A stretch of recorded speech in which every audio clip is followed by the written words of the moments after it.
I think we're live. I don't see anything anymore. Nope, it's all good. Okay. All right, ladies and gentlemen, welcome back. I'm so excited because it's been one of those days. We had a cookout today. It was nice weather, but it's one of those things like it's a lot. Like having family over and cooking and cleaning up, and then 4 kids that are screaming. It's been a long day, and I've looked forward to chatting with my man, a guy that I've been waiting to talk with for like a year now. One of the first guys to hit the subscribe button to show me love. Timothy Wolff, how are you tonight, my friend? I'm doing really well. I appreciate you having me on here. And we were talking offline before this. I saw your 1,000 subscriber special, and you were talking about trying to, break out of the mold and just do things that don't make you comfortable. And I'm trying to do that too, because it's weird. This really isn't my cup of tea, but we're doing it. So here you go. So I can already tell, man, you are a refreshing conversation. You've got the voice, you've got the attitude, and first, I respect anybody that was willing to put their self out and like kind of just make yourself a little uncomfortable, because I promise after this chat, you're gonna be like, man, I did it. And it was fun. But I think, it's funny to hear the personal feelings from people, because there's so many people I can tell already in the chat, man, that are here to just support you and hear more about what your road, man, and your journey to where you've been and where you're going. And it's really exciting. So I want to throw a couple up real quick. Yeah, I saw a lot of familiar. There's Tim. Yeah, he's representing the Tims, the Timmies, the Timothys, all of that. Definitely one step closer to Tim supremacy. So yes, exactly. Look, there's lots of Matts. There's lots of Tims. Speaking of Tim, I'm going to show this real quick. Heck yeah. I got his book here. Jessica. Is that how you say it, Jessica? I assume. Yep. Okay. So I'm very excited for Tim. I don't know how much he's talked about anything, so I'm not going to say it, but just to let everybody know as a blanket statement, Tim's doing some Timothy McKay, also Tim Wolff, of course, but Tim McKay he's doing some really cool things. Can't wait. My other half, my other half, Bookish Mama, one that you've conversated many times with. She's holding down the fort with the baby right now. So if there's an occasional cry, hey, she's doing her best. She's the trooper here. She's the reason I can do this. Howdy, Book Mama. I love Tim's always so nice. Miriam Evette. I hope I said that right. I'm here. Miriam, I'm so glad. Is awesome. I don't know if you know Miriam or I don't her work, but she's an artist and an author. And I would definitely recommend trying to get her on this channel, because she's just awesome at everything. Dude. And one of the friendliest people I've dealt with in the indie community. I love that, because as you well know, it's like I always want to, expand into you said she's an artist and an author. Yeah. I have yet to have an illustrator on the show. I've reached out to a few and things have come up.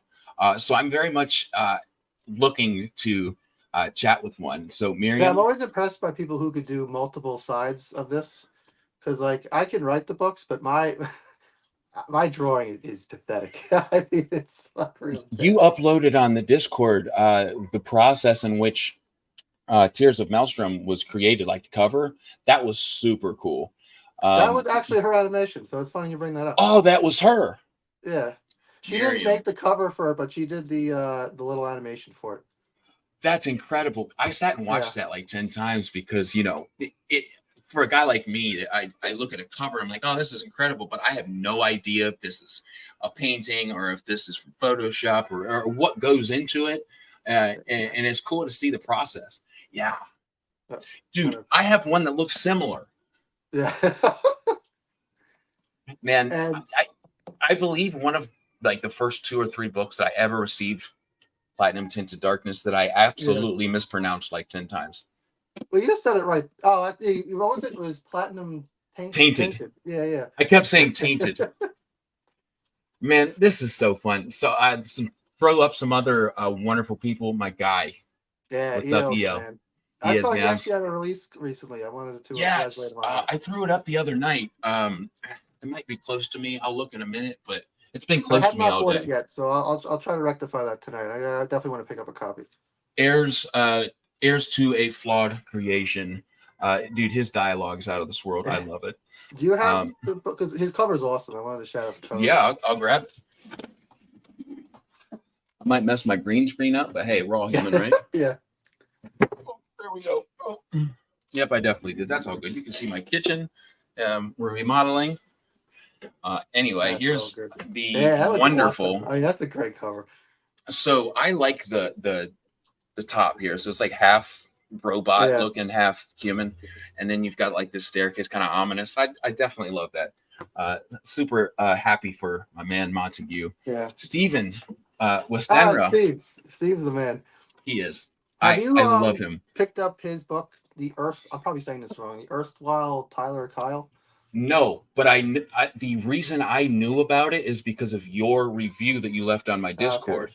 Okay. Yeah. So that book's really good. I mean, it kind of made me like, I don't want to say upset, but it kind of like made me aware. I was like, damn, I'm not as good as Steve when I was reading that book. It's really, his prose is just so confident. Like he throws in like emojis and stuff, and it's just totally like, he absolutely makes it his own. That's awesome. I love that. And it's cool to hear like other authors speaking on other authors, right? Yeah. Because you all do your own thing and everybody's unique. Everybody's prose is unique. And I'm definitely, as a reviewer and as honestly, it just as a human, really, I have to say that I love the individuality I get from indie authors, especially self-published authors, because it's so different and unique to you. Yeah, and he has another book. I think it's called something Asaroth or something.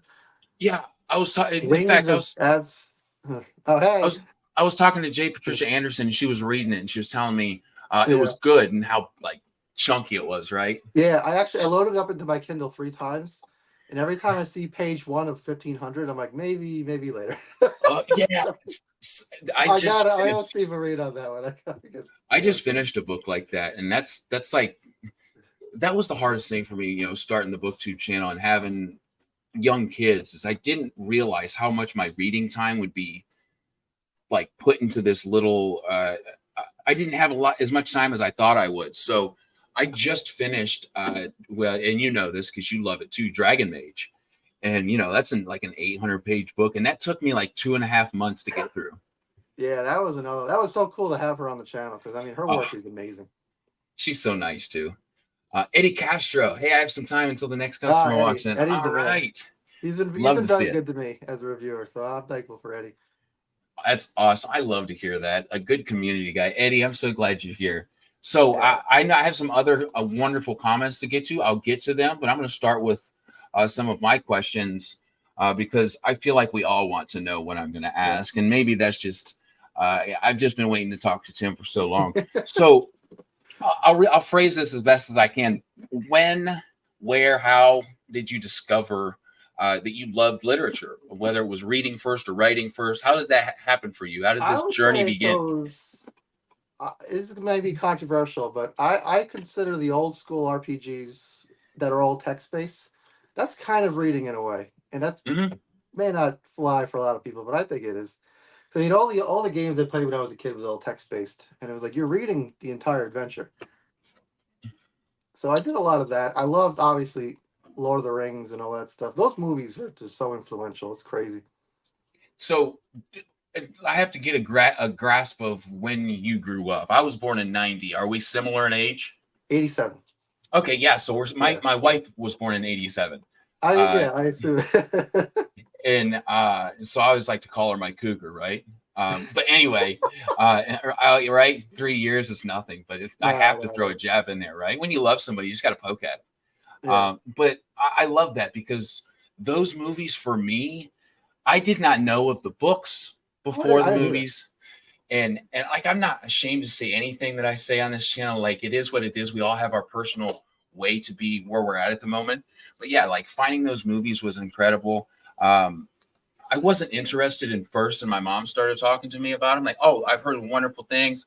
I eventually watched them, and dude, we literally just clicked off of The Hobbit. Like before I came over here with my kids, we watch it all the time.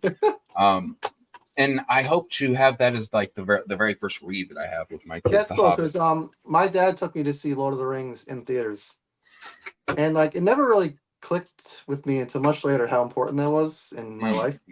I mean, because I had no idea what Lord of the Rings was. I just go in there and it's like Frodo and Gandalf. I'm like, holy shit, this is awesome.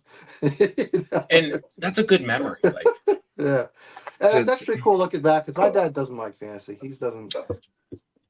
So yeah, he took me there and just kind of toughed it out. I mean, so that was really cool. Yeah, dude, absolutely. That's a memory to hold on to and reminisce on forever. Yeah. So you grew up in a very similar time. J.R.R. Tolkien, you loved the movies as well. Who were some?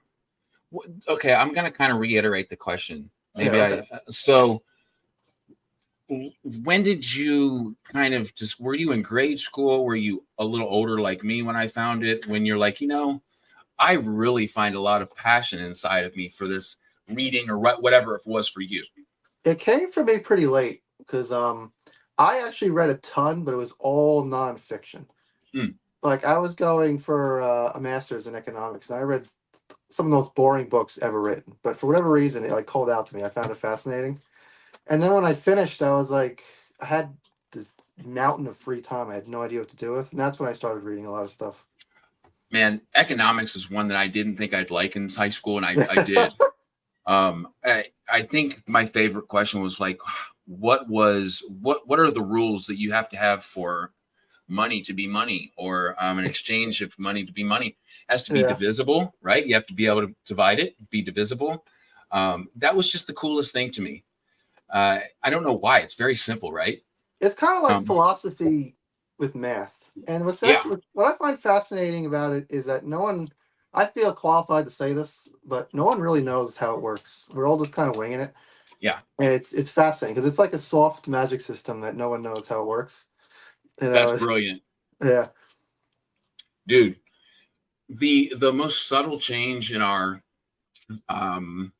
what's the word? Our like, what's the word? I'll think of it. Like there's demand and supply and demand. Yeah, supply and demand, and the little variables that shift within that very fragile, hopefully homogeneous system. It can very much just throw it completely into Mars just with the littlest things, and people don't get that. Oh, it's crazy. It's totally unpredictable too, because that's the biggest mistake. People want to predict things like 10, 20 years in the future. It's impossible. Yeah. Like, I'm going to call myself out here. My master's thesis was kind of saying inflation was done. It was a thing of the past, and we wouldn't experience it again. And then 2 years later, COVID happened. So that's out the window. Well, fortunately, they don't take the degree back when you're wrong, because I was wrong about everything. When you watch the news and you hear economics, professionals, what they're doing is giving you their best educated guess. And some people don't frame it that way, though. And those are the ones I don't like, because I think you could really ruin someone's life with bad financial information. And people either don't know that or don't care. And it freaks me out because it's like, I don't know. I think that same thought every time I see the investor commercials, like, hey, invest in my because we do better when you do better. It's like, oh my gosh, but what if, right? What if this happens and we just completely bomb? My life savings are gone. That's not me. That's never going to be me. But that scares me for the people who do it. I love it. Like, if you look back to the 2008 financial crisis, I mean, there's like entire volumes of novels that try to explain what happened. It's so, I mean, it really is like a soft magic system. No one has any idea how it works. Well, the time you're speaking of too is like the height or little after the height of the Iraq or the war in the Middle East, which, as I'm sure you know, as an economic major, it's like war. There's lots of money going back and forth and it's crazy, man. But really I'm glad that we talked about that because I don't get to talk economics with people very often. So that was fun. It's I can kind of gauge if someone's interested in it right away because they start like backing away or answer the phone. Yeah, it's intimidating. It can be like if you don't know, not that I have no idea about painting, right? So if somebody starts talking very dynamic, very related to paints or pastels or watercolors, it's like I'm going to back up because I have no business speaking in this conversation. It's just being self-aware. I like that, though. You know, and I think it takes a wise man to know you not have an opinion on everything. Oh yes, dude. Tim, you're dropping bombs, dude. I see a lot of things on Twitter where it's like, did you have to write that? You know. I agree, and doesn't it suck when like one of those people or is somebody you like usually talk to? Like I have to say that most 99% of the people that I'm cool with and friends with in the book community, that's not how I feel about them. But there's some people where it's like, man, like our last conversation was so dope, and then you just dropped that, and now it's like, I often say on my channel, I have my own religious and political beliefs, but I will never make that a part of my book community because it has no business being there. We're passionate people who love the same thing, and it just caused divisiveness. One of my early mistakes on Twitter, I didn't vet anybody. If you followed me, I followed you back and assumed we were bros. Well, you gotta be careful. Yeah. You know, there's some people you don't want to be friends with, you know, or have any association with. Tell me if your experience is the same, and I'm honestly curious because it's kind of like it's disheartening to me. It's almost sad when I see this. Like, excuse me, when I get those approve this message, and it's clearly like sexual content. Nothing about my Twitter is ever about that, so I don't know why I would get those messages, but it's disheartening, right? Like I'm here for a very pure and passionate and wholesome, honest reason, and to get that trash, it just really hits me in the chest. Trash, but it's kind of funny at the same time because it's like that's when you're naive and you don't know any better. It's like, oh, this person liked my book. Let's see their profile. It's just a big ol'. It's like, oh, whoa, I didn't check that first. Okay, so I'm glad that I'm not the only one that's had that experience. No, we've all gone down some profiles we shouldn't have gone down. Yeah, dude. So I hope that they get a better grasp on that because, you know, again, it's just kind of disheartening.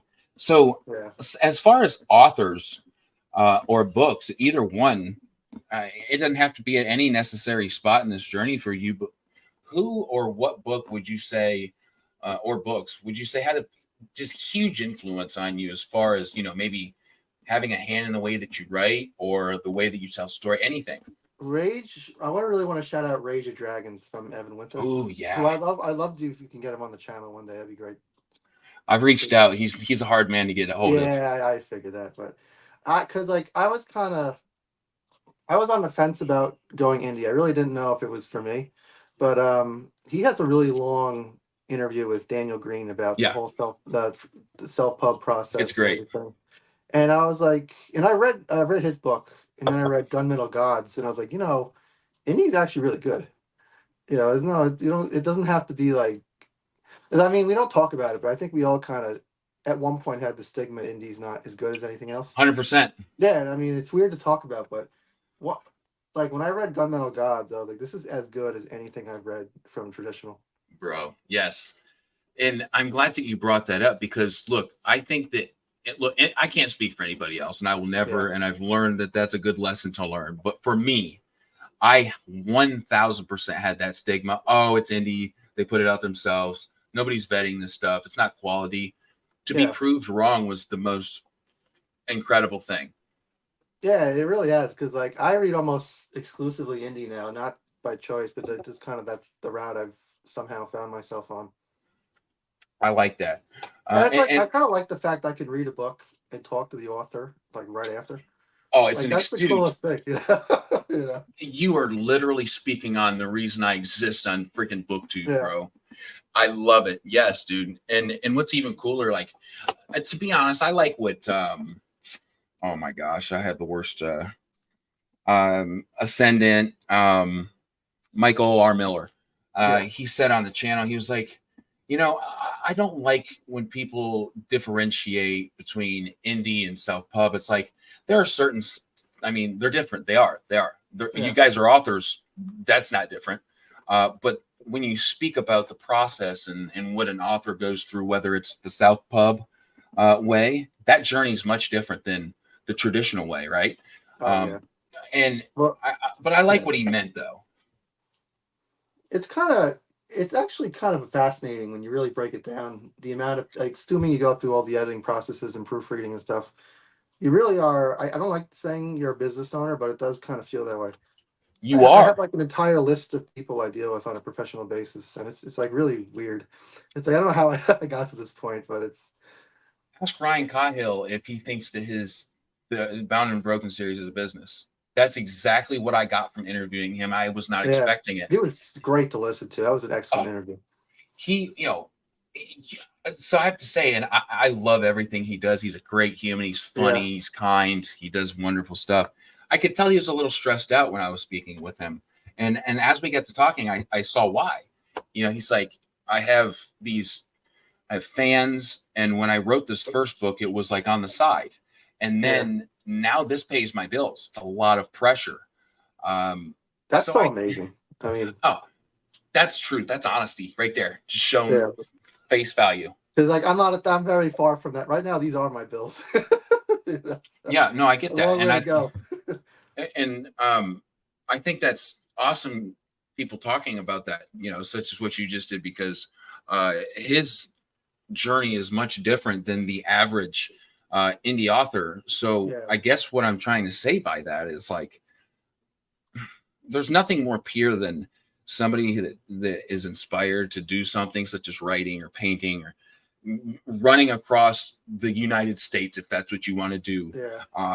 And not expecting to be a millionaire, but still making yourself happy by doing it, and trying to better yourself to eventually get that outcome. There's just a lot to be said about that, man. And that's where I really fell. I have a big respect for the authors who publicly state that they run at a loss. Just because I think it's important for people getting into this to know that's a possibility. It's more likely than not that you're going to run at a loss. I think, and that's okay. I mean, you're probably not going to make it on your first book. You gotta just keep plugging away and hope something sticks. And that was that's a big point too, because I think it's good to follow those passions, but also as you're perfecting it, have that right now I'm doing this, and then I'm going to also write a book, but I'm still going to keep doing this. I'm going to further my career as a writer. Hopefully I can end up where I want to be. But right, what you said is a realistic point, and but it's also the heart of why I talk to a lot of indie authors such as yourself, because it inspires the hell out of me, man. Yeah, because it's what I want to do. No matter what I or anyone else says, every author going into this is like, I may be the next Tolkien. And then as you go on, the goal slowly comes down, and that's okay. I mean, you gotta. And there's nothing wrong with you thinking, or me thinking, or anybody thinking, "Hey, this is possible," because it is. It is possible. It is. There's lots of variables, and we could probably, lots of variables, and most. If I can't speak from experience, but from what I understand, a lot are variables that you aren't necessarily in your control or in another author's control, and hopefully they kind of just fall that way. For instance, having a following before you publish that book as a self-published author, I hope to one day have a big enough YouTube channel to where when I do publish a book, I have people that want to support and read my story. And so having your own little journey as far as how to get that marketing edge, I think is important.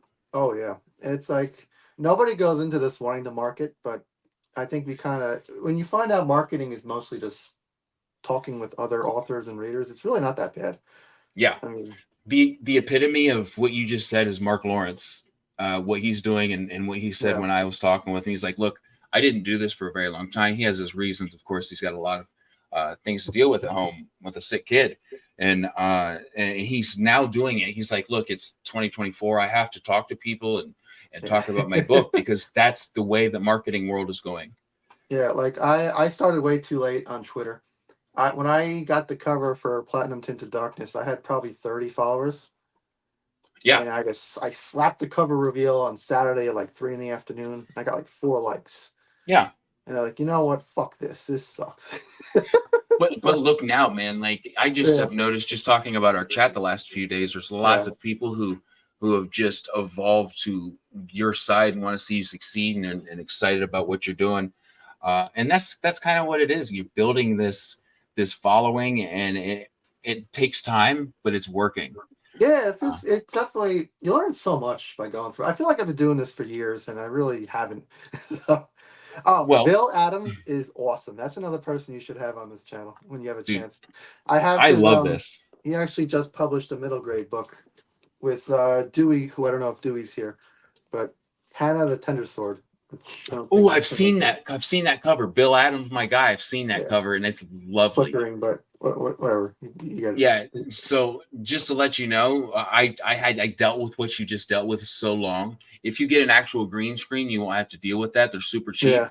It's not the easiest thing to master. I still you'll still see like green and like kitchen chairs behind me, but hey, I'm doing my best, Yeah. brother. It was either this or all my laundry, so I figured I'd keep the illusion going that, I totally get it. When I first started, I had the kitchen table behind me and the deep freezer, and I was like, look, I don't even care. But as you move forward, you find those little things to tweak, and you did great, man. Bill, man, I'm excited to chat with you, man. Eddie, the bearded wolf. Look at the combo, man. Yeah, That's the book we need to co-author, the bearded wolf. The late 80s club. Okay. Yes. I think Jackie and I are the same age, I'm pretty sure. We spoke about this. And it's funny because I feel like Jackie is so much more mature than I am. She is a refreshing woman. She's a great person. I always like to joke with her. I joked with her last night. I said, I was talking with Cameron and you were there. And I was like, hey, Jackie had a hard time talking about her own book. Tell me what you think it's about. And I loved the context because I think it's hard for, if I write a book, it's going to be hard for me to say, this is what I want you to get out of it, or this is what it's about. I understand it more than I did when I talked with you, Jackie. So I love that. No, it's funny because she's like telling me about her kids and all that. And I'm like, yeah, I had Taco Bell for lunch. It's two totally different worlds. Man, those chalupas are still my favorite. Oh, they're so good. Hell yeah. Not chicken though, beef. Oh extra yeah, sour we're both cream. without saying that it's gonna be beef. My guy Tim, I knew it. So we're finally kind of getting to what you are about, what your story is, what your series, the name, and all that fun stuff that you're doing. Tell us about Legacy of Boulom. I hope I'm saying that right. That's how I say it in my head when I read it. But that's absolutely not your fault for getting that wrong. Sure. One of the things that I definitely failed at as a first-time author is a lot of the names I chose were ridiculous. And you're not alone. When you're on books 2 and 3, you can't fix that. You gotta just roll with it. So I read Boulom or Bula, however you say it, and I don't think that's a ridiculous name at all. No, I mean, well, it's just funny. I think, like, I wrote a novella that's coming out later this year, and every name is very easy to pronounce. And that was awesome. That's just a part of what you're evolving into now as more of an experienced writer. Like my mom called me and she was really mad because she couldn't pronounce like Elonimus or Tarongus, and she calls Pyeth Pith, and no matter how many times I correct her, she doesn't care. So my wife tells me if she's reading a fantasy book, because it's fantasy is like known for those names that are harder to say, right? She's like, I'll just say the first letter in my head. So when I read the name, if it starts with an N, that's N through the whole book. Yeah, that's fine. Yeah, I get it. Now me, I couldn't do that. I have to know their whole name, why it's named that way. But that's like part of the fantasy deepness, or like why there's those chunkers, right? Yeah. So tell us kind of like an overview of what's published so far, and obviously no spoilers because people are like raging against spoilers. I don't do that. That's I know. So I got that's great. 2 books published. The first one, if this works, Platinum. Can you show the books on your end to be easier? Yeah, Platinum Tinted. Thank you. Platinum Tinted Darkness. So the pitch I always use is that Serena spends her days fighting the god of death. Then her kingdom gets attacked by an invading kingdom, so she has to ally with the god of death to stop it. And there's a whole mess of things. There's gods, lizard people, and magic and all that. And it was very much inspired by like World of Warcraft and the old MMOs. Because I love the dynamic of like a group, a party where each character has a specific role. Like you have the melee tank, you have the range DPS, the magic DPS, and the healer. And healer is where I kind of hit a snag because I didn't know how to put that like in a literary sense. I didn't know what lit RPGs were. So like in a video game, when you take 20 points of damage and you get a heal, you get 20 points of life back. But in the book, when someone slams an axe in your head, you can't write that the spell fixed that. I mean, you're dead.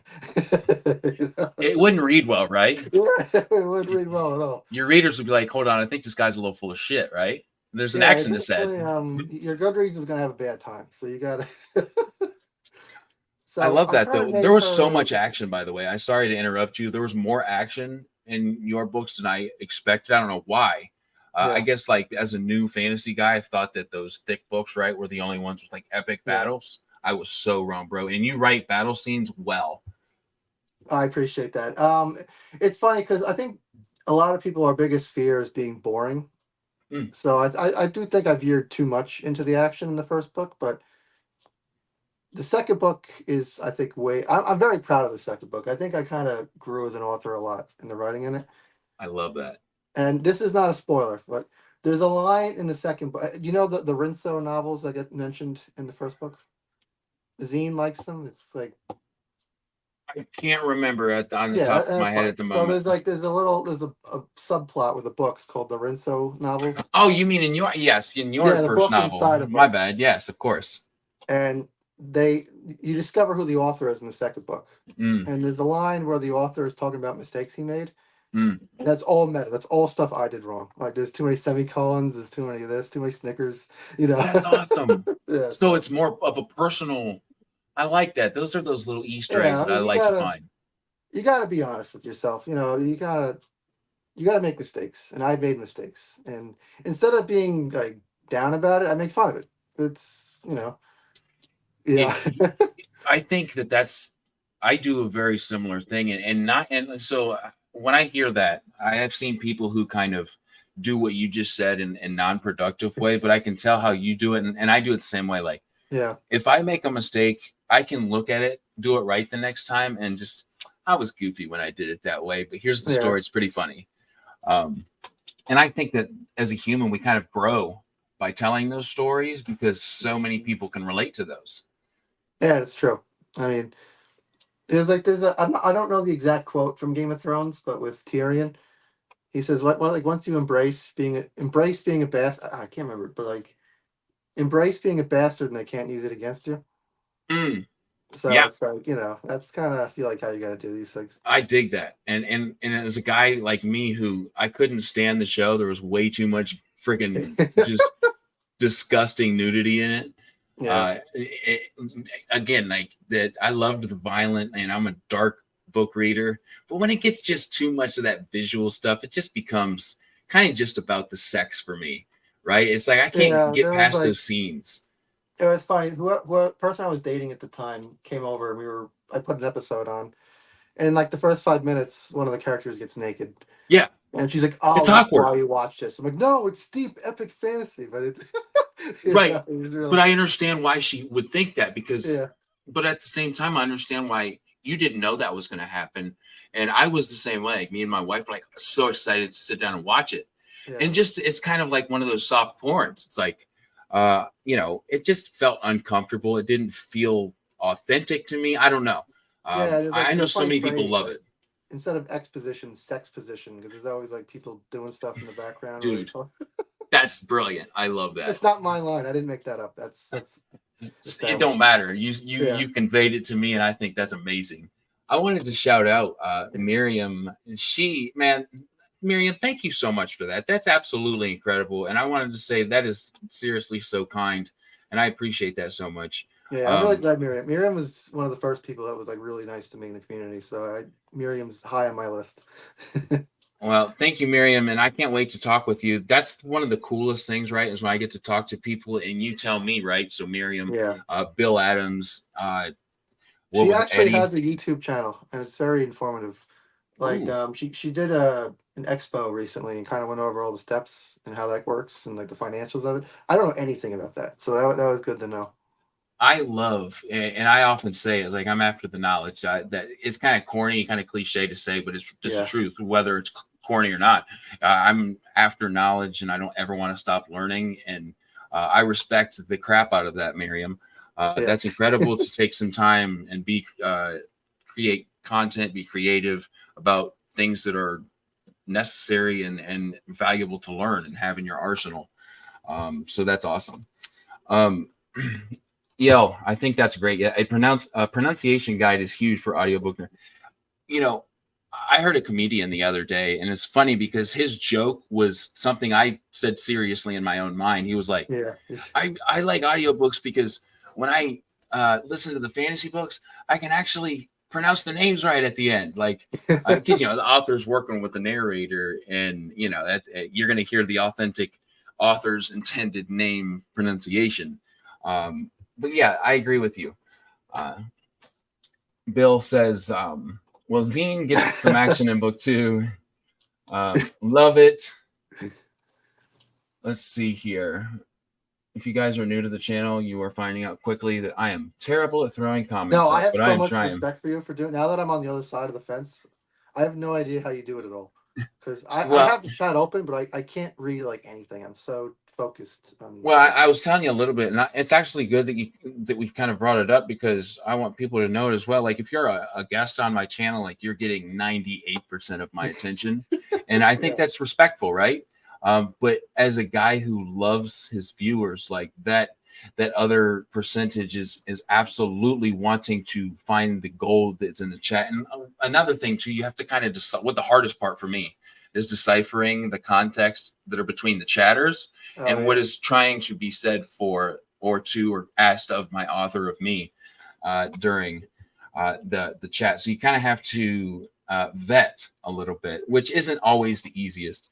Jim McCleary. There's a lot of sub conversations that have nothing to do with. And I've thrown them up, dude. I've like thrown them like, oh, wrong context. Sorry, guys. It's all good though. We're all human. That's the best thing. My favorite thing about the live streams, because a tangent is going to be heard. It's going to be on replay, and I find so much gold in those. I ask a question not just for that answer, but for where it's going to go. Right. So I completely love that. Let's see here. Ithra, I'm so glad to see. She is, she's nice, but she's so mean. She has added so many books to my TBR, dude. Her posts on Twitter, like, she goes through audiobooks like I go through, like, I don't know, chips. She is just a beast. I can't do audiobooks. Like, I actually listened to the entire series of Game of Thrones in my car. Mm-hmm. I couldn't tell you anything that happened. You say you didn't retain it. Nothing. The only way I can retain an audiobook is if I listen while I'm like trying to go to bed, which it's a very short session then because I fall asleep. Or like, I've tried in the car as well. We finally got a vehicle where I could like sync my phone up. It was so nice. Yeah. And it's like, I've tried in the car. I can't. The kids are screaming. Even if they weren't, like, I still don't think I could retain much. But I think it depends a lot on the narrator as well. I actually listened to an audiobook yesterday. I Have No Mouth and I Must Scream. And is that the name of the book? Yeah, the author did the audiobook, and he was awesome. He was so I couldn't stop listening. It was like really impressive. So I have to say, E.L. Montague does his own audiobook for the book he just released, To a Flawed Creation. Cool. Yeah, and he actually has a good voice. I may actually get an audiobook for the novella when it comes out, because my problem with the trilogy is, like, I think I could afford one audiobook. I don't think I could afford 3. And if I only have one out there, the people are going to be pissed that there's, only one and not the other 2. I can agree with you because, well, if I won't name the series, but it's one that I'm very much a fan of. It's a sci-fi series. And there's only an audiobook for book 1. And this is traditionally published author. And it's like, oh my gosh, this publisher just doesn't see the value in this wonderful story. Because, look, audiobooks are expensive to produce, right? We all know this. Thousands of dollars. Yeah. And rightfully so, there's a skill set, and although it's expensive, I think that a traditionally published author, if you're going to take a chance and put your money on an author to sign them and be published, or publish them through your publishing company. You got to take the chance on them, throw that audiobook, not just on book one, right? Yeah, because then if someone hears the first one and the other two aren't available, that's kind of not fair. Ithra, we are too much. Yeah, Ithra's got it. Like Amazon's trying to pitch their AI audiobook narration. I just hope that never takes off. That just really disappoints me. Hold on, say that again. Amazon's trying to pitch an AI-driven narrator. Were you the one that posted that email the other day? Yeah, I posted that. I don't like it. Not for me. I've seen AI in the reading, writing, reviewing community. Yeah. Kind of be that bad thing, and I can agree with that. Like, there's so Felix, like Ortiz, he's just a master at what he does, and to think that somebody can type some words into a generator and come up with this picture and it just seems unauthentic to me. The thing about it, I don't hate the tech people for doing it. I mean, that's kind of what they do. There's lots of business opportunities with it. Yeah, for sure. Like they're like the Borg. They just want to make this thing and assimilate everything. They don't care. But right. The authors who embrace it really disappoint. And I don't want to go controversial, but they disappoint me because it's like you know what art is. Like, you make it, and you're just going to take that from someone else. It really bothers me. Your statement there was not controversial. That's your opinion, and you are allowed to have that, my friend. No matter what anybody tells you, even if they disagree with you, my friend, that's your opinion. You are entitled to it. That's one thing. Like, I hate seeing somebody like, oh, I disagree with you and you're bad, and like people gang up. It's like, come on, look, that's craziness. We're allowed to have our own opinions. I mean, if you're an author and you write, you know, like, the words come from inside you. Like when you write a scene about being like really depressed, like that comes from somewhere. You've experienced that. When I go into ChatGPT and write sad poetry, that's nothing. I mean, it has no value at all.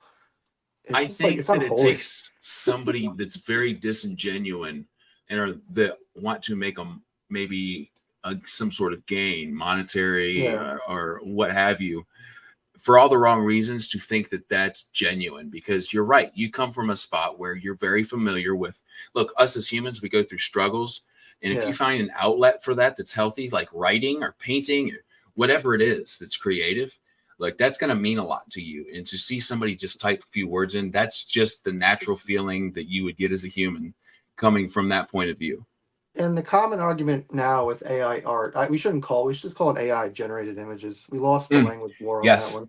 I agree. But they say, I can't afford a $1,000 illustration, so I'm going to just use AI art. And I view that as a straw man, because that kind of doesn't take into account all the artists willing to do it for less. There's beautiful covers out there done for under $100. I've heard that. If you put this illusion out there that it's $1,000 only, that's not fair.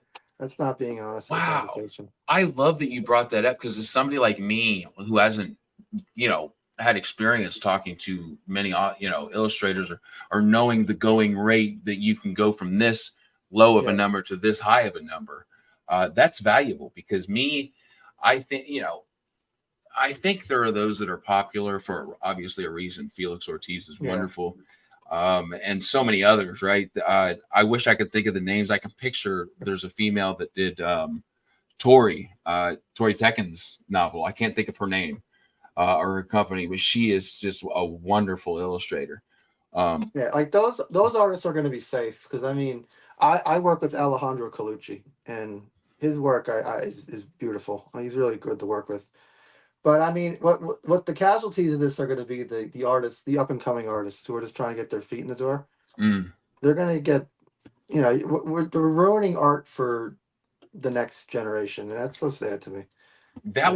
It's crazy too, because art was the last thought on my mind in which AI would like infiltrate and take over. Like, for some reason, it just didn't cross that path for me. To me, it's like, iRobot, right? Will Smith.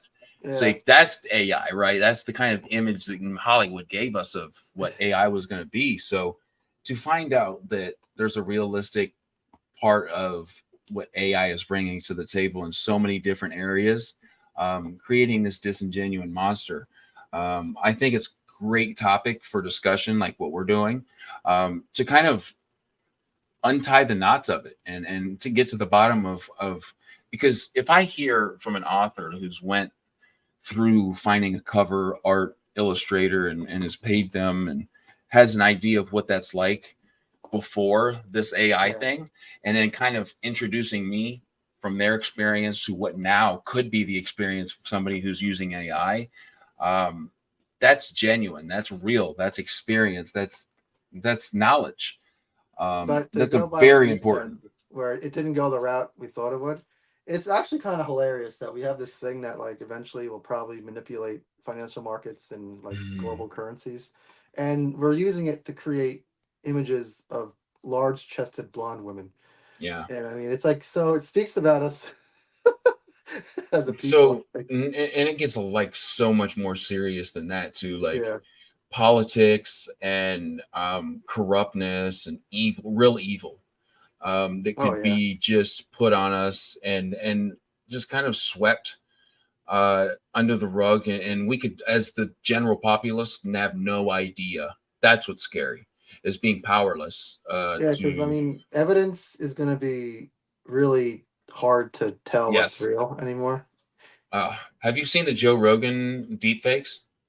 No, I haven't. You cannot tell the difference. If, in fact, when I watched the deepfake, I was like, "Oh, what is this that Joe Rogan's talking about?" And at the end, they're like, "This is a deepfake." I'm like, "That's scary, dude." Like, there's people using AI to generate like, so like if a mom and dad have a few kids, a kid, whatever, they take that kid's voice, call the parents, say, "Hey, I need 10 grand," with their actual voice of their kid. Like, there's terrible things happening. And I think that discussing them, whether it's about literature, books, what have you, very important. So I'm glad we covered that. Yeah, because I mean, there's such a dark side to it we don't want to get into. And there's a lot of people who just use it innocently. Like, do you know Dagother from Morrowind? I don't. The big bad of Morrowind is Dagother. And people have used AI to make his voice like have debates with people. And it's hilarious. But I mean, it's like the other. I think that there's ways to use it that are going to be that. Again, I can't give examples because I'm very uneducated in the vast amount of areas that this could be. But I'm sure there are, just like anything, there's goods and there's bad. There's good and there's bad. So I think kind of just weighing that out, people chiming in, letting the evolution take its part in what we do as a human species with this topic. I think we all have a lot to learn and a lot to see in the near future. That's definitely true. So that's awesome. So the third book in Legacy of Boulom is Age of Arrogance. Yeah. So July? I think July. I've been telling people August with the expectation it's actually July, but we'll see. It's kind of it's awkward because my novella and my book 3 are probably gonna be ready around the same time. Okay. And I don't want to release them like within a month of each other. Okay. So we'll see. I think that's super smart because first, Age of Arrogance, come on. That's a title. That's a title, dude. It's in editing right now. It's with my editor. And I did like the final read through of it, and I'm really proud of it. I mean, dude, it was cool, Good for you. Not a lot of people are saying, "I'm proud of this." Yeah, and but I'm glad that you're taking investment and enjoying what you're doing. But the weird thing was I didn't anticipate this. As soon as I finished the third book, I got like really depressed because I just felt like it was over. It was like I told this, and now what do I do now? I mean, there's no story waiting. It's scary to know you want to be creative but don't know how. And it was just kind of, but it goes away after a while. You figure it out. Well, first, I think there's so many, including myself, that can relate with that statement. Yeah. But I find, and I kind of just got a glimpse of it through what you just said, and you get through it and you push on and you create what you inevitably wanted to create because you push through those feelings. That's important, man, because that is a human stage in everything we do, right? Yeah. having a realization that you're doing something that you love, and that this at this particular time. Do you plan on just having 3 books, and is it a trilogy? Um, um, I've had ideas for a prologue, especially, Okay. and if I really, there's possibly a way to have a next book, but it would be Okay. pretty wonky. So I don't know. But I don't want to. I mean, I kind of want to keep moving forward. I mean, if my first series doesn't really take off to like Kahel levels, I don't want to just spend my life on one thing. I want to just keep moving forward. Tim, you are you're an intelligent man. I like this. I like what you're saying, and I can relate with a lot of it. I like you're self-aware human. And It's harder to lie to yourself as you get older. So you gotta ooh, keep this. you know, sometimes things are hard, but there's a realistic part of that. And I think that, man, I really respect a lot of what you're saying, because you're on this journey that you started with, right? This series you started with. And I think you're feeling it out, see what it is, what it becomes, what it ends up being, and kind of take your choices based on that. And if you need to make a decision to continue in a different way, I think that's awesome, man. There's so many people who look forward to any. I think the funnest thing is like reading books that I love, such as, a guy like you and your books, and whether it's continue this series or start something completely new. Either way, it's super exciting. It's a win-win for you, my friend. Yeah. I'm quite confident in that, just based off mine and so many other people that I see support your feelings. But it's definitely it's really awesome to be done with it. Like I keep looking at the cover of the third book, and I love the cover of the third book. Like Dude. Alejandro did such an amazing job. Yeah, Like striking. I pleaded with him to put the chess piece on the bottom, and so each piece on that board represents a specific character and where their alignment is at that point of the story. I love that. And it's like it kind of, I mean, it's obviously not real, but it feels very real. Sure.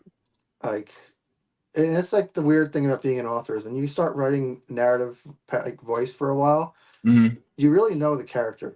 Like you intimately know someone who does not exist, and it's a very strange feeling, but at the same time, it's awesome. I was going to say, like, being that captured and involved in that creative area for you as an author has to be so cool. Like, I hear that a lot, speaking with authors, and that's an experience I hope I have where, I create these characters that it's like, what would he or she do in this situation, just during regular life, and being that intimate with a creative character that you have brought to fruition has to be an incredible feeling. It is, and that's why when I wrote the novella, I wrote it as first person only, one POV, first person, because it had to be completely different so that other characters didn't seep through the narrative voice. Sure. And because like you don't want to just there it is. That's awesome. Dude, yeah, I love that. And I like the typography too, because it's consistent through each book that you've put out. Like the book 3 of the Legacy of Boulom, like that's just how, I mean, I love when typography is consistent through a series, because sometimes it isn't, I've been really lucky to work with Alejandro Kuchi, because he's worked with like Robin Hobb and Joe Abercrombie. He's very high up there. I've heard his name many times. Could I ask you to spell his last name for me? I always get it wrong. Colucci. I'm 99% sure that's right. That sounds correct. That sounds like the Italian brilliance that it is, right? But like he was when I reached out to him, I mentioned I had like 30 followers maybe. I was nobody. I had nothing. And he was so good to me. Like he helped me out with so many parts of the publishing process. So he has me for life. I'm gonna hire him for every project, because like the people that have your back when you don't have anything are the people you want to, Dude, get it tattooed on my forehead, bro. Yeah. Exactly. That I'm not joking either. Like, I'm obviously not getting that tattooed on my forehead, but I highly agree with you and respect that statement. That is what I live by. Showing loyalty to those who have just been there for you and unequivocally, man, that's the most human thing you can do for sure. Yeah, and it was funny when I got the first cover, Platinum Tinted Darkness. I had like a slight moment of panic because the way I described Serena, when I got the picture back, it was not how I saw her in my mind. But I mean, that's inevitable. Like if you tell someone to describe like a tall, dark-haired woman with green eyes, every single person in the chat's gonna have a different picture. Differing, yes, 100%. So we are all shaped by our knowledge and experience. Yeah, so I mean, like, descriptions aren't precise. I mean, it kind of gives you little bricks to build your own what you think it is.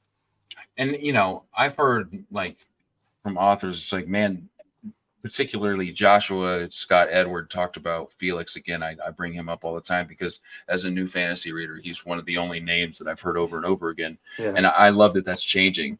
Alejandro Kuchi, Miriam Evette, hell yeah. So, but what I'm saying, like, well, honestly, I just had mushy brain, so I forgot what I was saying. Just being real. I'll go back. Yeah. My brain will think about it like right before we're stopping.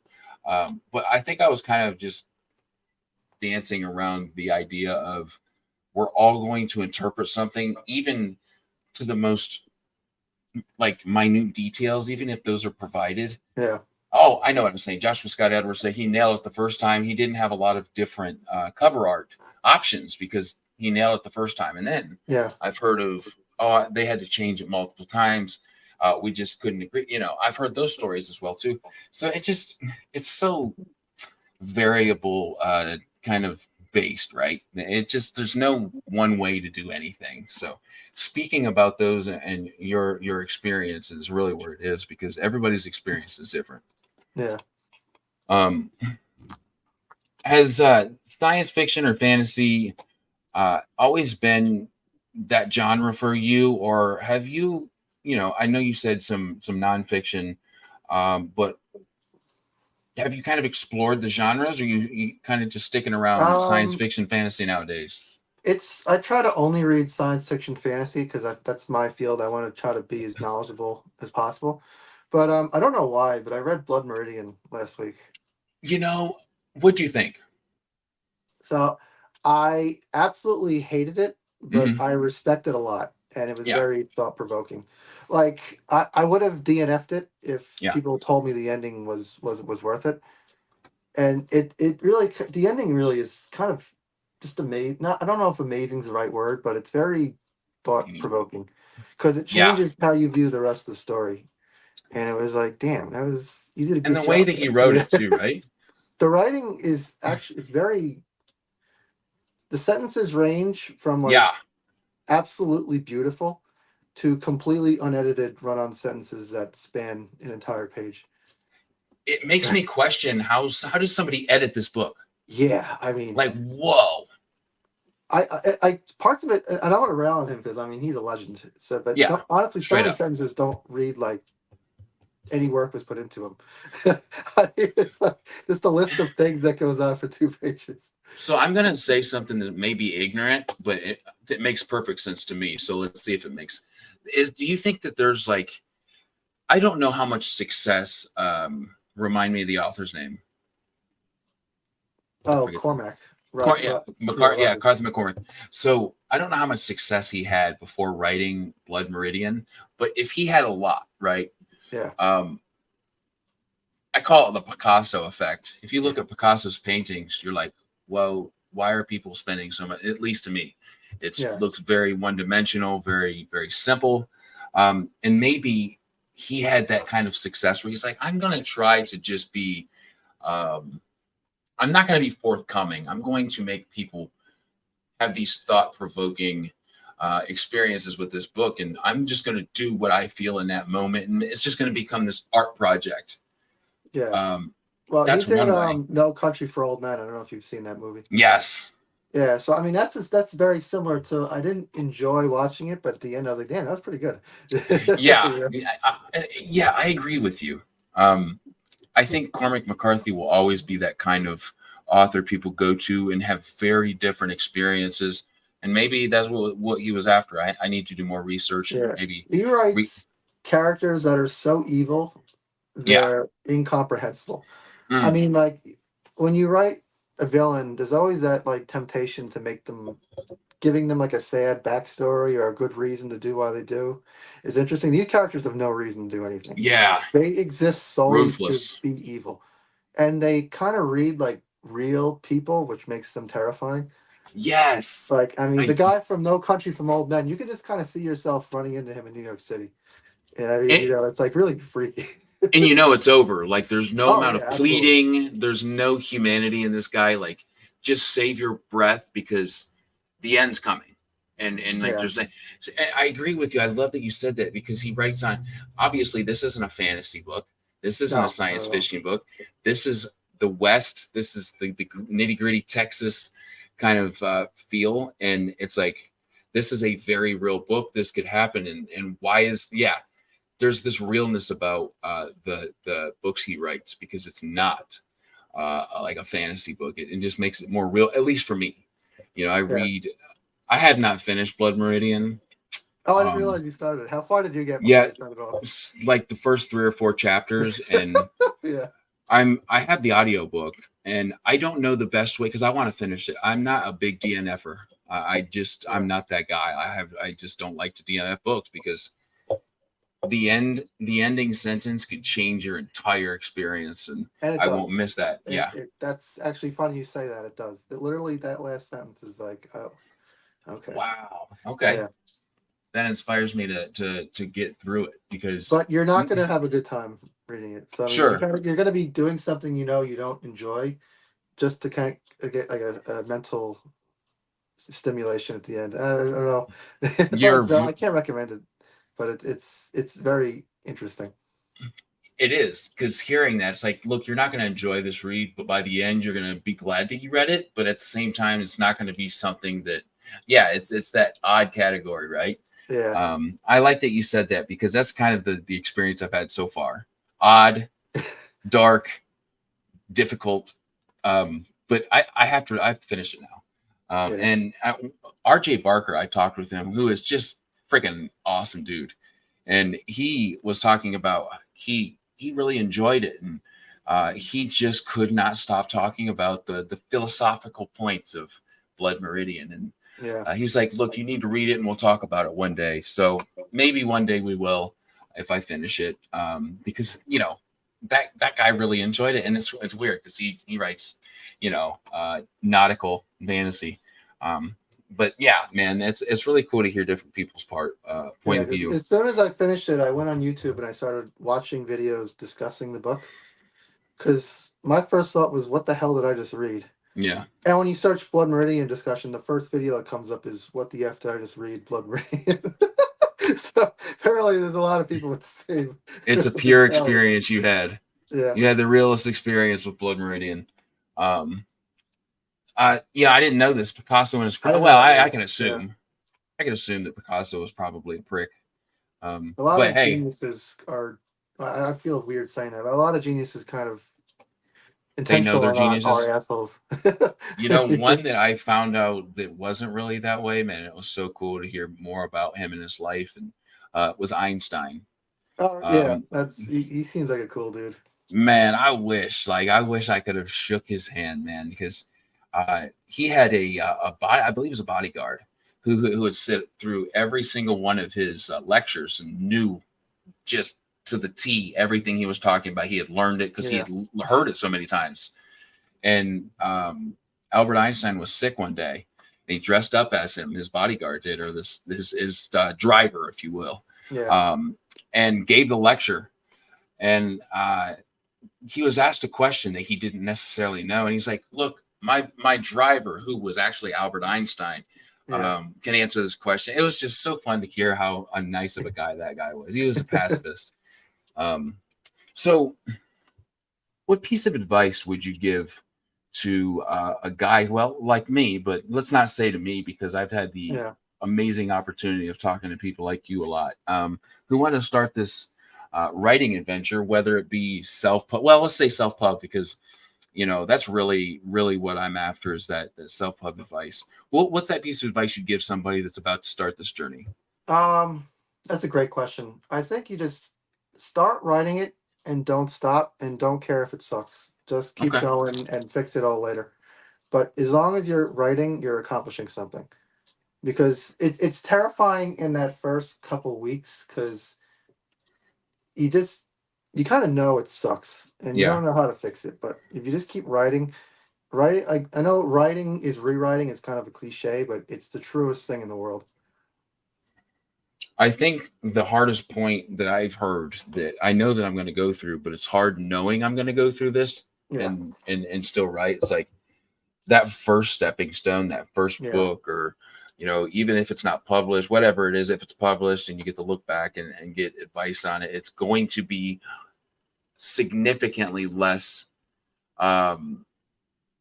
persuasive as far as what you want to have your readers experience than your future books will be.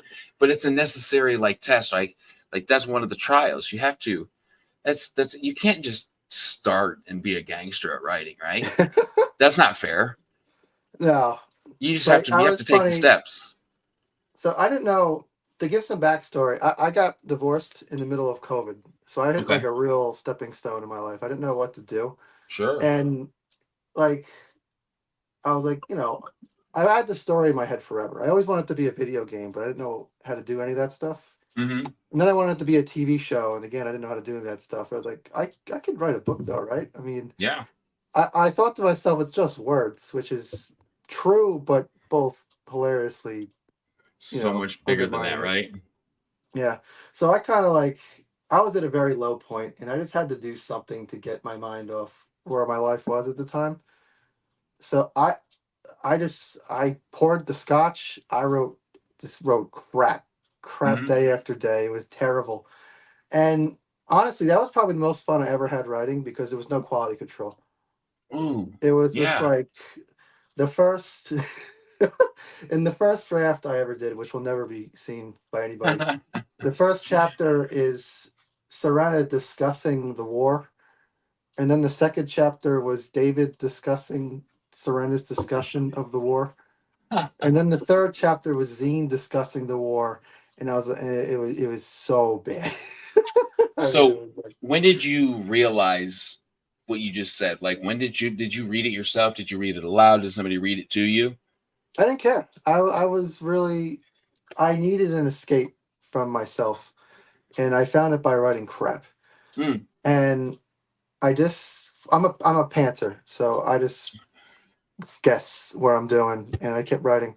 I knew you were on a whole nother level, Tim. I am just the farthest thing from a pantser, my friend. I've tried and I cannot remember shit. Do you write anything down, or you just go with it and you know what you're talking about the whole time? So since I didn't know how to write a book, I decided to write a character outline, and it was hilariously bad. Like for Francis, I wrote, is smart, does magic, doesn't like Serena. And I mean, what is that?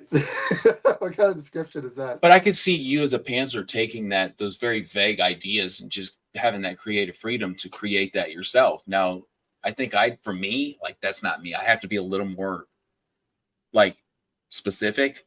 But how was that experience for you going forward with that?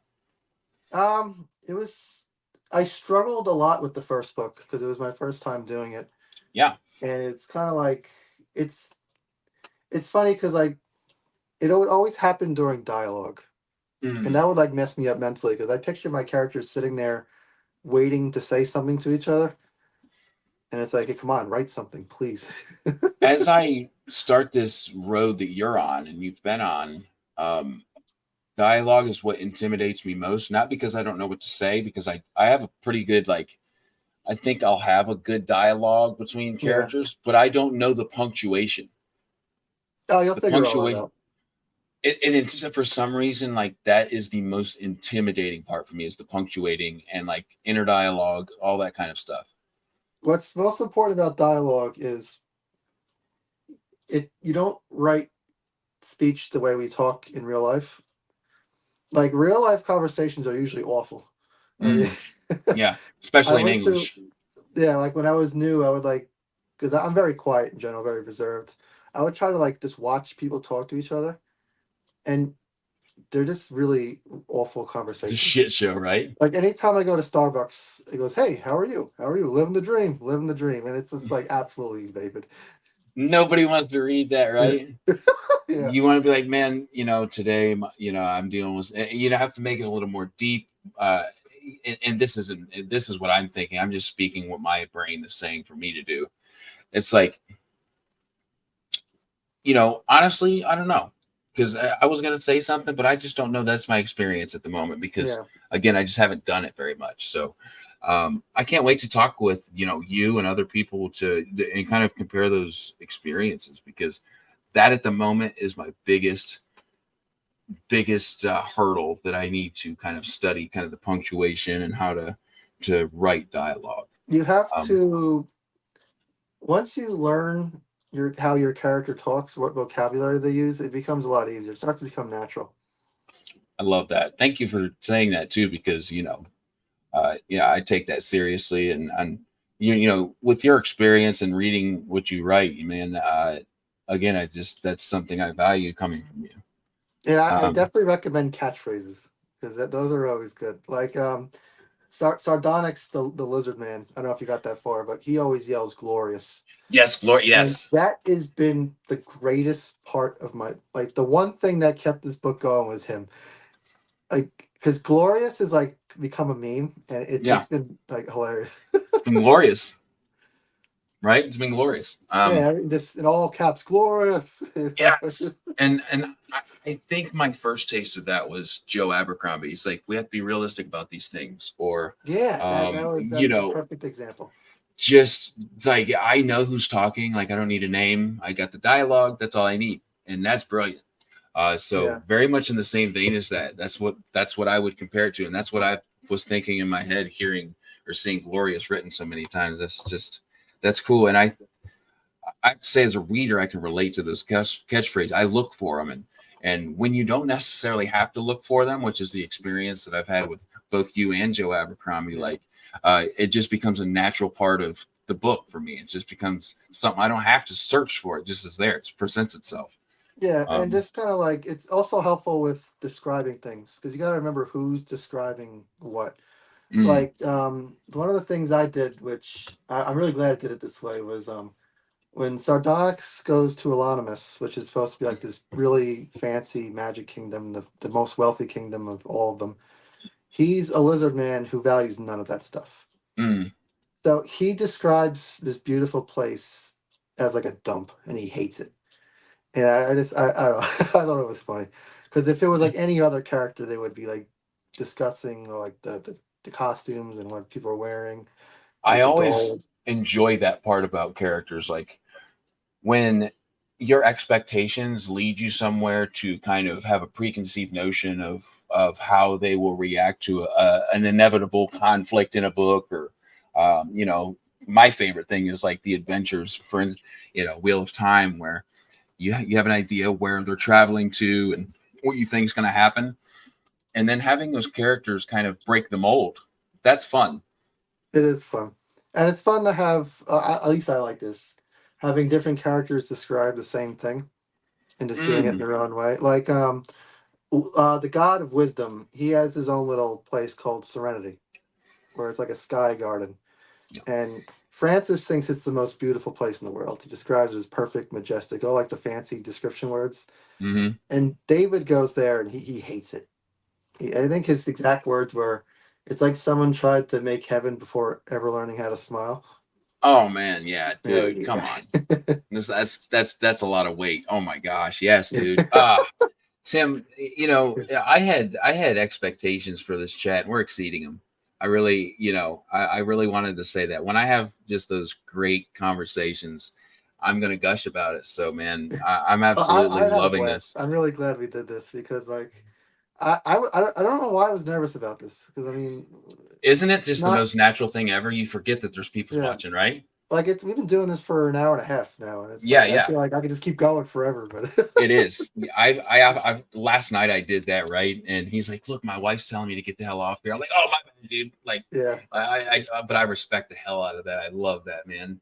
Respect your women. I love it, especially with kids, because they're the ones watching them while we're doing this. So I wanted to pitch something to you. It was just a quick thought, but I kind of dig it, All right, here's my pitch, right?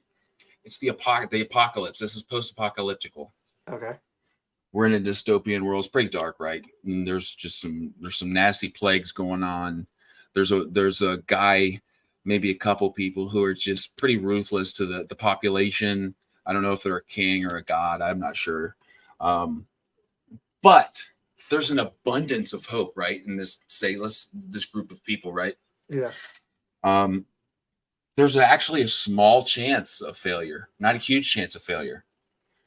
But what happens is this hopeful small group of people who have this pretty good outlook to be able to, whether they have like the secret, the answer to this question that most people don't have, they actually make the only inevitable bad choice, and it just ends anyway.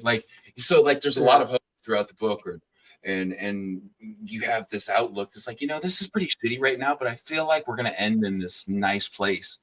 But in fact, they actually end up making one of the only bad choices possible.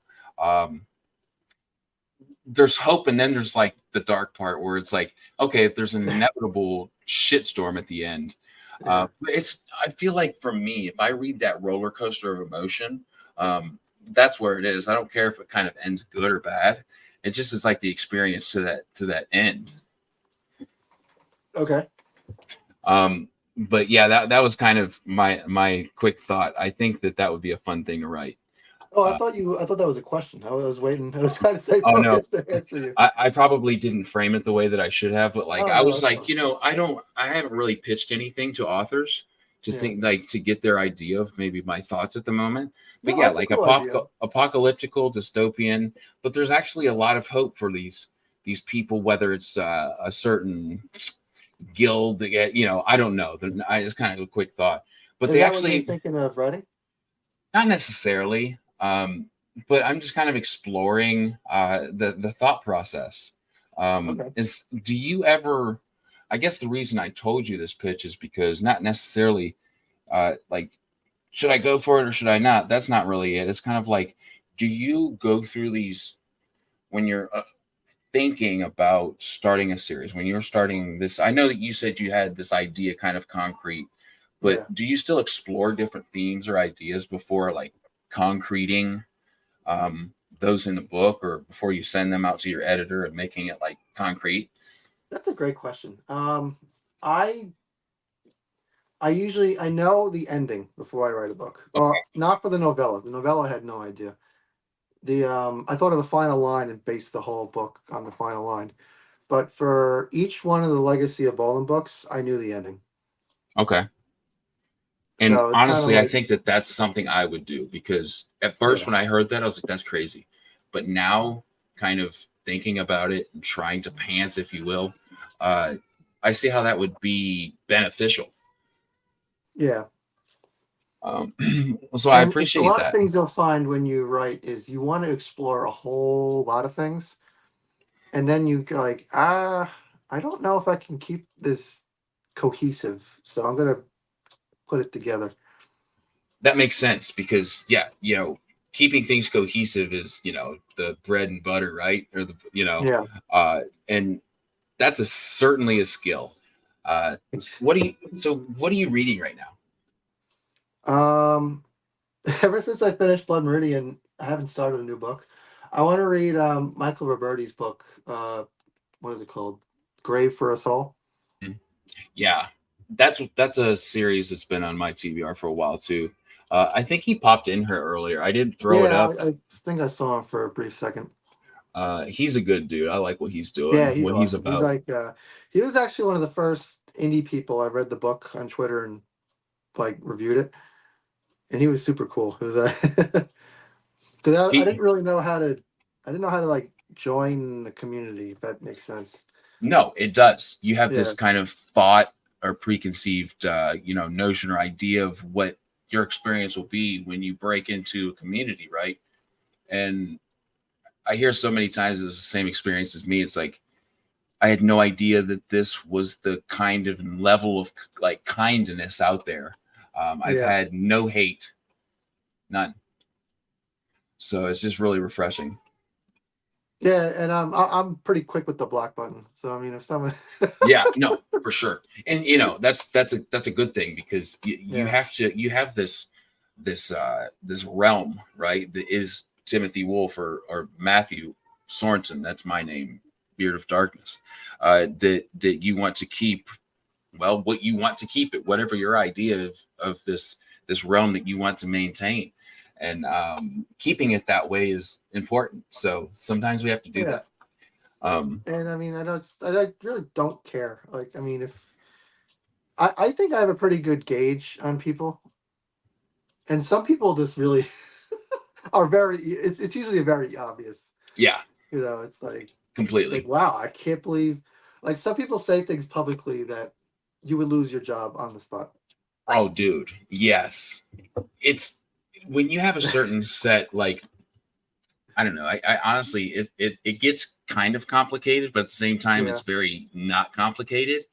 If you have a certain set of morals, if you're a decent human being as far as being kind, honest, like considerate, treat people the way you'd want to be treated, it's easy to see when people differ yeah. and kind of sway outside of that. So yeah, I think it's completely agree with you. important to. You should really realize you're always one tweet away from ending your career.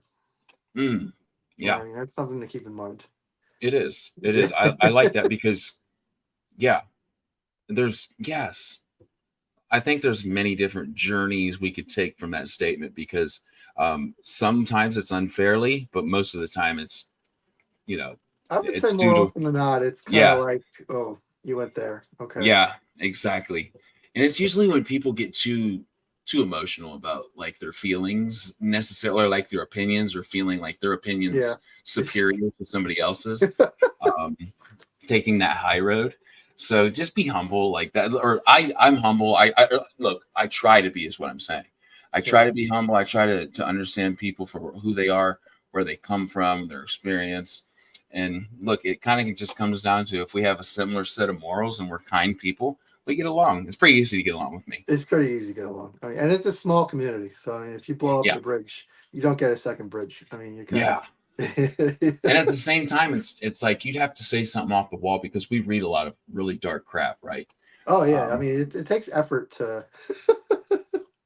I've seen some effort. I've seen, yeah. Oh man, that would be a fun conversation to have. The crazy things we've seen on Twitter, Yeah. or heard people say in real life. Yeah, that would be a fun conversation. Um, so I had to ask you. There's only 2 questions left. I won't keep you Okay. much longer. Um, a science fiction that you particularly love. Um, just a recommendation for me. Well, this is it's not. I can't really recommend it because I know you've already read it, but I'm 2 books into Sun Eater, and I'm amazed by it. Dude, yes, I love that. Ithra threw it up earlier, but uh, the Graven series by Essa Hansen, which is the one that only has the audiobook for book 1, Oh, okay, yeah, is just yeah, that's, look, I love Sun Eater for the reasons that Sun Eater's good. And this is a very different space opera that she's written. How far are And you in Sun Eater, if you don't mind me asking? no, absolutely. I'm like a quarter of the way through book 2. Okay, because I want to ask you. I struggled with the first half of that book because I thought the time jumps were so jarring. But then Of book I 2? found my great. Yeah, Yes, dude. Yes. Because when you end book 1, anybody who hasn't read, please, this is a spoiler. I don't usually say this, but I'm going to say it to Tim. So plug your ears. I'll give you a second. 1, 2. All right. So at the end of book 1, you have this path that's being set with these people, and you're on your way, and then you start book 2, and 50 years has gone by, and you're like, yeah. what's, I have to be like, let's go into some details, because there's some things missing. This is not how I expected book 2 to start. But through that sudden realization that you're not 100% aware of what's going on, that when you do realize it, that satisfaction and the brilliance in his writing comes through. The scope of it all is really intimidating, but it's at the same time it's absolutely fascinating. Yes. Especially like I forget the name of the alien race that they're at war with, and this is really fascinating discussions between them, and the morality of it's I won't go into spoilers, but the morality is fascinating because it's not black and white. It's very, very gray, and it's like, man, this is very deep. I mean, it is, and it's not something you expect because you know what happens at the end based on like the very first page of book 1. And to me, that's crazy. That's absolutely absurd. That's ballsy, but it's brilliant. And what I keep hearing is Demon in White, and then what is it? Kingdom of Ash after that, or I don't remember, but I know that like book 3, yes, Cielson, that's it.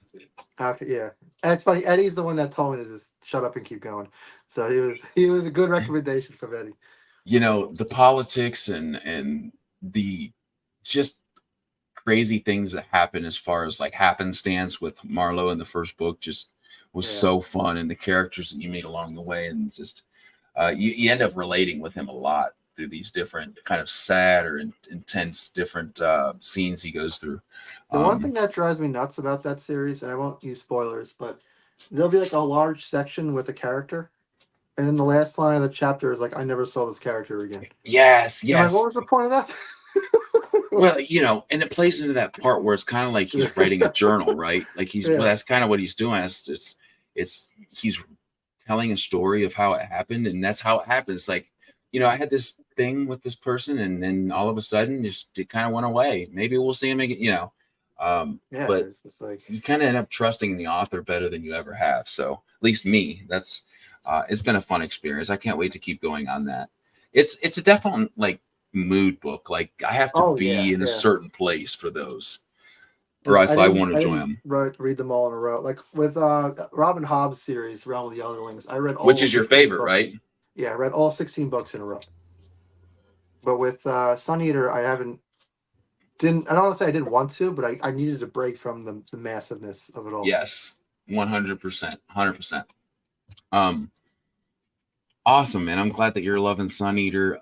And if you get the chance, man, the first book of the Graven trilogy is called Nothic. It's a word that's literally made possible through that actual story. So there's like no, you're not going to look it up on Google and see that it's a real thing. Nophek. Message it to me because I don't remember things. No, absolutely, for sure. It's worth it. It's great. Yeah. So the last question has already been answered. I was like, I really wanted to see who you'd like to see on my channel. We've got Bill Adams, and then we've got the wonderful Miriam Evette. I hope I'm saying that last name right. Yeah. And I guess Eddie. Yeah, Eddie's the man. CB Lansell, I think, would be a good interview. She did Far Removed. Yes. So, oh my gosh, that's reminded me. That's somebody that I've planned on having this year, and kind of lost through the jumble of time and crap that's been happening. But she sent me the audiobook, and I'm loving it so far. It's dark, it's fun, it's right there. So I would love CB Lansdale, yes. Yeah, and she's doing some illustrations for my third book and my novella. So she's an artist as well. She's excellent. I didn't know that. She actually did her own cover for Far Removed. It's a cool cover. Yeah, and I mean, I don't know how far you are in that book, but that one actually really disturbed me. I think about that book quite often. It's a scary book. I don't know if that's like the right word, but it really. I'm getting that.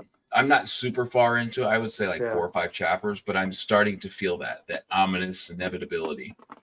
That's hilarious because CB's like one of the nicest people I've ever associated with. Always. All the grimmest people often are the nicest people. And it makes sense because I pride myself on being kind or respectful, but when it's time to go into the taboo where I can kind of let loose and explore the side of me that I don't explore very often, like there's going to be deep contrast.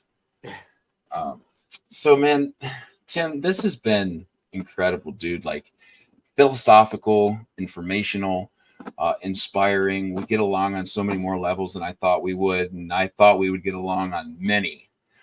So it's been incredibly fun, and this, I hope, as long as you agree, will not be the last time I have you on this channel. This is awesome. I'm really grateful you nudged me into doing this, because I was very happy to just not do anything, and it was nice. It was a good time. It is. It's like once you've done it, I feel like you'll find that you want to do it again, like kind of quickly, just based on my experience. Because again, when you talk to somebody and you relate, it's easy to want to feel that kind of camaraderie. So again, man, thank you for the epic conversation. This won't be the last time we chat on the channel. I have to say, particularly, the chat, man, has been blowing up this whole entire time. I have a lot to go back to. Yes, that's a fun part of it, because I do make sure that the live recap is part of the replay. So thank you guys that were here just chatting it up. It's been incredible. Like one of the highlights is seeing that, and just the support you guys bring for authors, and the questions you bring, and the support is just incredible. Eddie, I wanted to say, Tony and I have tried to do an interview so many times, but for some reason his schedule conflicts with mine in just like the most craziest, like impassable ways. But hopefully I'll get that man on here, because he put out a lot of books so far. I believe like 5 or 6. So yeah, one day I will get that schedule that we get and kind of agree on. So great suggestion. And again, Tim, thank you. The live chatters, thank you. The guys that will watch this and the gals that will watch this on replay, it's so incredible. Leave some comments, because one of the things, and it's probably my fault, because I forget a lot of the YouTube things, like, oh, share, like, comment. I don't say a lot of that off, because I just like, I kind of feel like a dick saying that. But like, for the authors to benefit the most that I have on, for the channel to keep going, that's a very necessary thing. So yes, I am, Ithra. Yes, I am. It's looking up. So that's how far I am with that. But yeah, so support the channel by subscribing, sharing, commenting, liking, all that fun stuff. Not only supports the channel, but the authors that I have on, so many more people see it and read their books and buy their books, which helps. So thank you, everybody. I always forget to like the videos, but I definitely remembered to like this one. So. Love it. So Tim, I hope you have a wonderful night, my friend. What time is it where you're at? Are you in Eastern? Eastern. I'm in New York. Yeah, that's right. You're in New York. Yeah. So I'm Eastern as well. I'm in Ohio. We're pretty close as far as I was chatting with Jackie about time earlier, and she was asking me about time zones. Yeah, and dude. I told her 8 p.m. real time, because I said Eastern's the only. You know, it's funny, because shows that you see on like Eastern is the first thing that's usually, New York's in there. But yeah, no, Jackie, me neither. It's something I battle with. Look, try to schedule something with somebody in New Zealand or Australia, because it's the next day and their day is our night. It's crazy. But anyway, thank you guys for being here. I will be chatting with, let me see his name. Sorry if I have to bend my head. My stupid computer's blocked by my camera. Pete Kramer, who wrote one of the only fantasy books my wife loved, called Chesapeake Bay Monsters. Okay. It's good. It's witty. It's funny. It's serious. It's violent. It's a little bit of everything. So I'll be chatting with him on the 29th, which I believe is Monday. Yes, Monday. So let's see, 8:30 Eastern. So look forward to that. Tim, thank you again, man. This has been so much fun. Yeah. And everybody else, thank you as well. We'll talk to you next time. All right. Goodbye.